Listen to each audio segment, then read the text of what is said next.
Have you ever been completely attracted to someone and then watched them do one small thing? Chew a certain way, laugh too loudly, wave awkwardly at a car, and suddenly felt nothing? Not less, nothing. The attraction did not fade gradually. It switched off like a light. People call this getting the ick, and most people laugh about it like it is shallow or irrational. But psychology says it is neither. Let's talk about the real psychology behind sudden disgust and attraction. Number 1. The ick is your brain updating its assessment. Attraction is not a single decision. It is an ongoing evaluation. The brain runs constantly beneath the surface. The moment something triggers a feeling of incompatibility, the brain does not negotiate. It files that information immediately and adjusts. What feels like an irrational switch off is actually the brain doing its job very efficiently. One piece of data changed the entire picture.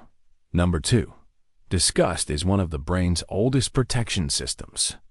Long before romantic relationships existed, disgust evolved to protect humans from threat, contamination, and incompatibility. When the brain applies that system to a potential partner, it is drawing on something deeply primitive. The ick is not pettiness. It is an ancient filter running on modern data.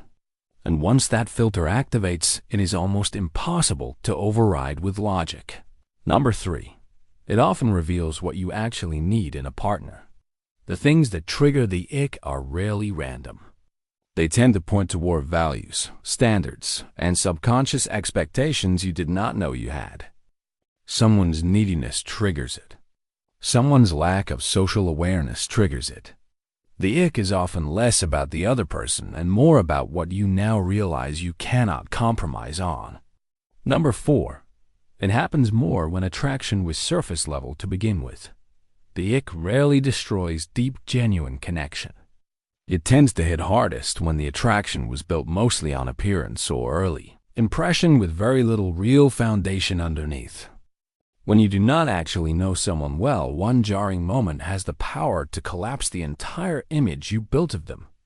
The ick exposed the gap between who you imagined they were and who they actually are. Number 5. Some people use the ick to avoid real intimacy. This one is less comfortable to hear.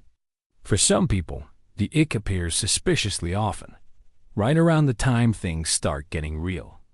Psychology suggests that for people with a fear of intimacy or commitment, the ick becomes a convenient exit. The brain finds something, anything, to feel repelled by before vulnerability becomes unavoidable. It is not disgust. It is self-protection wearing a very convincing disguise. So the next time you get the ick, understand that your brain is not being shallow. It is being honest. Sometimes it is protecting you. Sometimes it is revealing something about your own patterns. And occasionally it is simply finding an excuse to leave something it was never fully in. The real question is not why the ick happened.